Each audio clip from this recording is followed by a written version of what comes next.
Dad said. "You've ruined our lives, you're a burden." So I smiled and left. My mom wrote, "Don't come back." I wrote, "Okay, I just stopped paying your bills." And then my phone exploded. "You've ruined our lives, you're a burden." The room fell silent. My father's voice cut through the noise of the family gathering like a knife. I stood there, still holding my fork, staring at him. Mom nodded in agreement, her face contorted in disgust. "You should be grateful we let you live here at all," she added. I blinked. Was this really happening? We were at my uncle's house for his birthday, a real family event. Relatives I hadn't seen in years were sitting around the table, plates full, conversations humming until my parents decided this was the perfect moment to humiliate me. I wasn't even staying with them for free. I was renting a room in their house. They charged me rent their own son while my sister, Emily, got to stay there for free. Not only that, but I paid a bunch of their bills, internet, electricity, part of the mortgage. 6 years? 6 years of making sure their lives were comfortable. And now, in front of everyone, they were acting like I was some freeloader leeching off them. I should have seen this coming. They had always blamed me for their problems. If they were short of money, it was somehow my fault. If something stressed them out, I was the reason. Even as a child, I felt more like an inconvenience than a son. But this was a new level. Dad kept talking. "Do you know how much stress you caused us? We had to worry about you all the time. You were never as easy as Emily. She's responsible, she makes good decisions. That's why she deserves to be with us and you." He scoffed. "You've just been a weight on our backs since the day you were born." I looked at Emily. She was just sitting there, sipping her drink, scrolling through her phone, like this wasn't about me, like it wasn't even happening. I carefully put down my fork, looked at her, and smiled. Then, without a word, I got up and walked out of the dining room. I heard my uncle say, "Okay, that was too much," and one of my aunts trying to tell my parents to calm down, but they were still ranting about how ungrateful I was. I didn't care anymore. I went straight to my room, the one I paid rent for, and grabbed my suitcase from under the bed. My hands were shaking, but not with sadness. With rage. Years of it. Years. And now it finally clicked in my brain, I didn't have to take it anymore. I packed everything I could in 10 minutes. Clothes, laptop, essentials. I could buy everything else later. I wasn't going to spend another night under that roof. As I zipped up my bag, my mom yelled my name from the hallway. I ignored her. I walked past her, down the stairs, past the dining room, where my father was still red-faced, arguing with my uncle. He turned when he saw me. "Where do you think you're going?" I didn't answer. I walked out the front door, got in my car, and drove away. That was it. I was done. A few hours later, my cell phone buzzed. It was a text message from my mom. "Don't come back." I sat in my new apartment, a tiny studio I had found earlier that night. It wasn't much, but it was mine. No parents, no yelling, no guilt. I stared at her message for a few seconds, then put the phone down and exhaled. For the first time in years, I felt free. But I wasn't done yet. I waited until it was well past midnight. Then I calmly typed a reply. "Okay, I just stopped paying your bills." Then I pressed record on a voice message.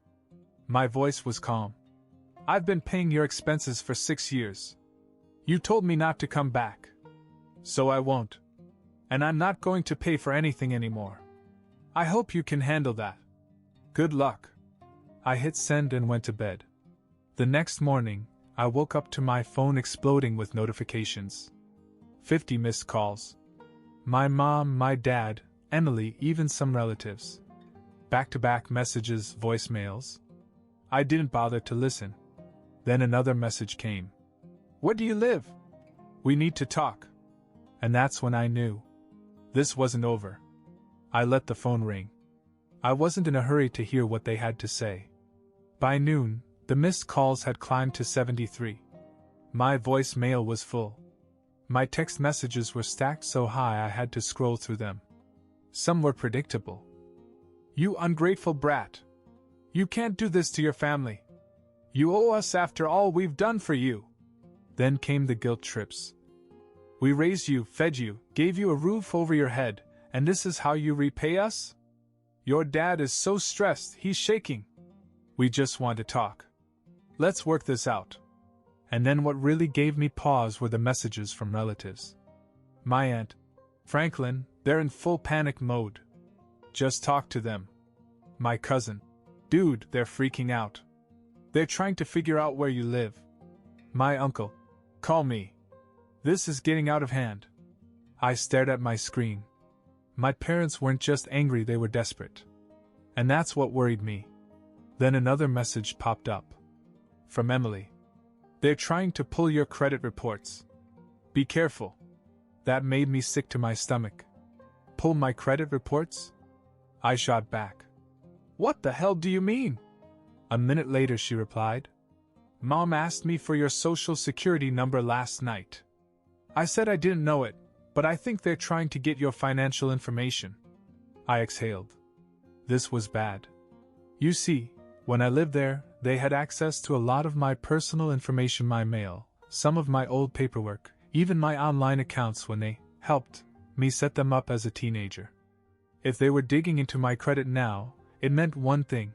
They were trying to see how much money I had left, and if they could still get something out of me. And that's when I made a big mistake. I texted back. Tell them to back off. Not 5 minutes later, my phone rang again. It was Mom. I don't know why I answered. Curiosity, maybe. Part of me wanted to hear her squirm. The second I answered, her voice exploded through the speaker. Where the hell are you? I pulled the phone out of my ear. What do you want? How dare you do this to us? She screamed, her voice raw. You think you can just walk away and cut us off? You owe us. I remained silent. Do you know what you've done? She screamed. We can't pay our bills, Franklin. We're screwed because of you. That was when it hit me. They weren't panicking because they missed me. They weren't trying to find me because they felt bad. They were desperate because they couldn't afford their lifestyle without me. I had been holding them back all this time. And now I had pulled the plug. I finally spoke. You told me not to come back. I'm just doing what you wanted. Silence. Then her tone changed, suddenly sweet, suddenly false. Honey, listen. Let's just talk. We can work this out. We can make a deal. Where are you? We'll come over. Just tell me where you are. I almost laughed. No. She snapped again. You think you're smart, don't you? We will find you. Click. I hung up. I sat there staring at the phone, my heart pounding. This was not normal behavior. And then another text. From Emily. Mom and Dad just left the house. I think they're on their way to find you. What the hell? I texted back. How? They don't know my address. Emily. They have your old mail. They know the area. I heard Mom on the phone with someone. I think they hired a private investigator. I froze. They were really trying to track me down. My hands tightened around the phone. A private investigator? Were they that desperate? I looked around my new apartment. The blinds were closed. The doors were locked. But suddenly it didn't feel like enough. I called Emily. She picked up right away. Tell me everything, I said. She sighed. Mom called some guy last night. I didn't hear all of it, but she mentioned that she needed an address verification. She was going through a bunch of your old mail. I think she's trying to track down your bank info, too. My chest tightened. If they had my old mail, they could have old bank statements, even my previous lease info. How long ago did they leave? About 20 minutes, she said. I think they're driving around looking for you. I got up and started packing a bag. Emily, listen. If they ask, you don't know where I live. Duh, she said. Then she hesitated. Look, I didn't say anything before, but you really pissed them off this time. Dad punched the wall last night. Mom cried about revenge. I don't think they just want to talk. I stopped packing. Revenge? Before I could ask, my phone buzzed. An unknown number. Emily exhaled. Franklin, they could have given your number to someone. Be careful. I didn't answer the call. A few seconds later, I received a text message from the same number. You need to come home so we can sort this out. We will find you either way. Chills ran down my spine. I texted Emily. If they ask you anything, play dumb. I need time to figure this out. Got it, she replied. I grabbed my keys and purse. If they were really trying to track me down, I had to be smart. First things first, bank accounts. I went straight to my bank. I walked up to the teller and asked to update my mailing address and security questions. I also asked if anyone had tried to access my account recently. The guy typed for a few seconds, then frowned. Yeah, he said. Someone called yesterday claiming to be you. They asked for balance information. We denied them because they didn't have the right security response. My stomach turned. It was them. I changed everything: new passwords, new alerts, even two-factor authentication. As I was leaving the bank, my phone rang again. It was Mom. I ignored it. But then I got another text. We're close. Close? I turned my head and scanned the parking lot. Were they here? Then my phone buzzed again. A picture. A blurry shot of my car. They had found me. My heart was pounding. They found my car. I looked around the parking lot. I didn't see them, but someone had taken this picture. Were they here watching me? I shoved my phone in my pocket and walked quickly. I had to get out of there. I jumped into my car, locked the doors, and started the engine. My hands were shaking as I backed out of the parking lot. Then, in my rearview mirror, I saw it. A black SUV. Sitting at the far end of the parking lot. The second I pulled out, so did it. They were following me. I took a deep breath. Stay calm. Don't go home. I drove normally, not wanting to tip them off that I knew. But instead of heading back to my apartment, I made a few random turns. Took a longer route. The SUV stayed with me. Okay. They wanted to play games? Fine. I saw a gas station up ahead and made a quick turn into it.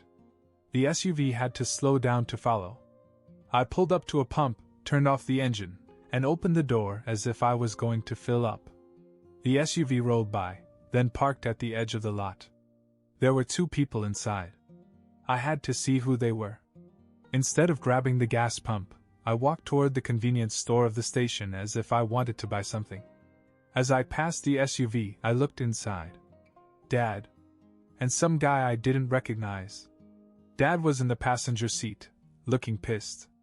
The other guy, mid-40s, bald, serious face, had both hands on the wheel, scanning the area like a damn bodyguard. Who the hell was this guy? I walked into the store, grabbed a random snack, and paid cash, all while watching them through the window. They didn't get out of the car. They were waiting. For me. I pulled out my phone and texted Emily. Dad is following me. He has a guy with him. Do you know who? She replied immediately. Oh my God! That's Uncle Ray's friend. He does sketchy stuff. I think he's like a bill collector or something. I clenched my jaw. What the hell were they up to? I sent back. Tell me everything you know about him. Now. Emily. All I know is that he helps people solve money problems. But not legally. My stomach dropped. Not legally. I had to get out of there. I walked out of the store, kept my head down, and got back in my car. I didn't even start it right away. I just sat there and thought. If they were willing to bring in some shady guy, they weren't just trying to talk. They wanted to scare me. Maybe worse. Then my phone vibrated again. Another text. This time from Dad. Come home now and we'll forget this ever happened. Keep playing games and things will get messy. I exhaled slowly. So that was it. They were threatening me now. I looked back at the SUV. Dad was watching me. The bald guy was still scanning the area, like he wanted to make sure I didn't have any backup. I started my car and drove out fast. They pulled out right behind me. Okay. You want a chase? Let's do it. Instead of heading home, I made a sudden right turn. Then another. I sped up, weaving through traffic. The SUV kept up, but they weren't as fast. Then I saw a police station up ahead. I didn't even hesitate. I pulled into the parking lot and parked right in front of the entrance. The SUV slowed down. Then just like that it kept going. Yeah. That's what I thought. I sat there gripping the wheel. They weren't done. And neither was I.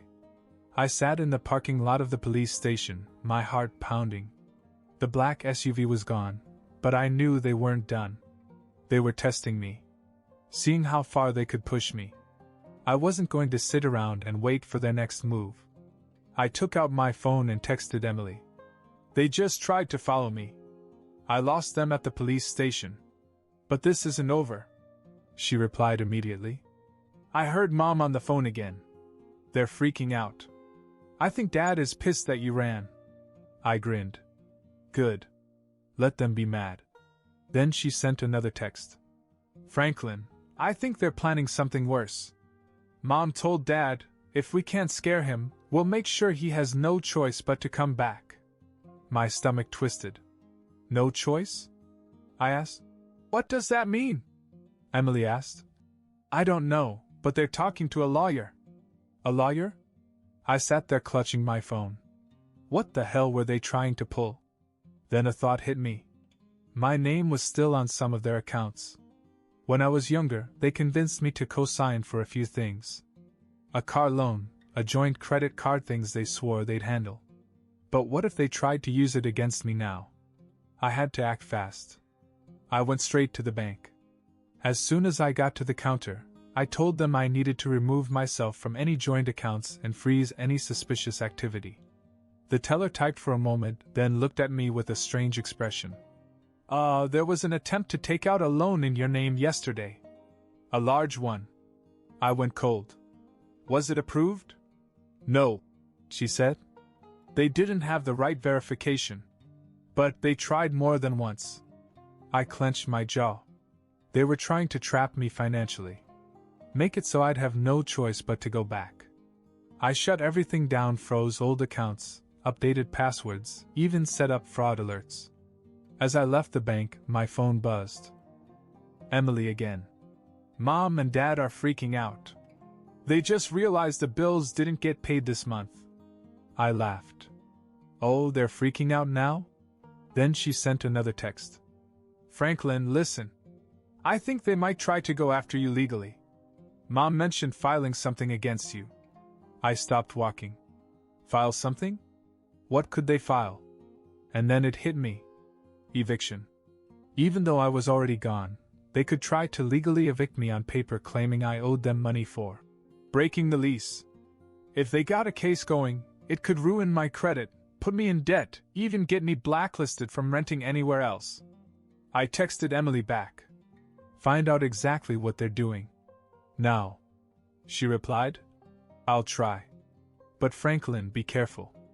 I think they're really losing it. I exhaled. I had cut them off financially. I had fled. And now they were desperate to bring me back under their control. But I wasn't going down without a fight. I didn't go home.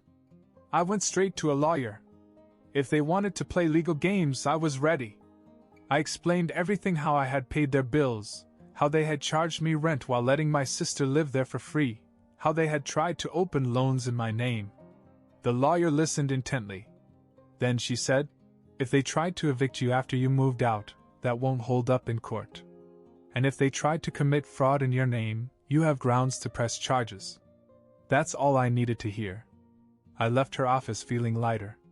For the first time since this nightmare began, I knew they couldn't touch me. Then, just as I was getting back to my car, my phone buzzed. Emily. Franklin, they're losing it. They're screaming about how you ruined their lives. They even told Grandma that you stole from them. I rolled my eyes. Of course they were lying. But then she sent another message. They know where you live. My chest tightened. How? I texted back. Emily. I don't know, but they're on their way. They just left the house. Dad's raging. Mom's crying about how they're going to make you pay. I didn't panic. I was ready for this. I went straight back to my apartment, but instead of going in, I parked a block away and waited. Sure enough, 20 minutes later, a black SUV pulled up in front of my building. Dad, Mom, and the bald guy. They got out and marched up to my door. Dad started pounding on it, screaming my name. I pulled out my phone and hit record. I know you're in there, Franklin. Dad's voice echoed down the street. Do you think you can just walk away from this family? Mom sobbed. You can't do this to us. We need you. The bald guy just stood there, arms folded, watching. They screamed for a few minutes, then Dad kicked the door. Hard. I grinned. There it was. Destruction of property. I called the police. 10 minutes later, lights flashed. As soon as my parents saw the cops, their energy changed. Mom suddenly started crying, acting like she was the victim. Dad tried to say that I had stolen from them and left them. Then I stepped forward, phone in hand. Officers, I said, I don't live there anymore. You've been following me, harassing me, and just tried to break into my apartment. I showed them everything, the texts, the threats, the attempted fraud, and now the video of my father kicking in my door. The police turned to my parents. Sir, ma'am, you need to leave. Now. Dad turned red. He's our son. He owes US. The cop shook his head. No, he doesn't. And if you try that again, you'll be arrested for trespassing. The bald guy didn't say anything. He just got back in the SUV. Mom's face crumpled. But we raised him. The cops stared at her. That doesn't entitle you to his money. And that was it. The game was over. My parents had to leave. I watched them drive away, humiliated. Emily texted me later. They're still ranting, but I think they finally got it. They're done with them. And she was right. For the first time in years, I was free.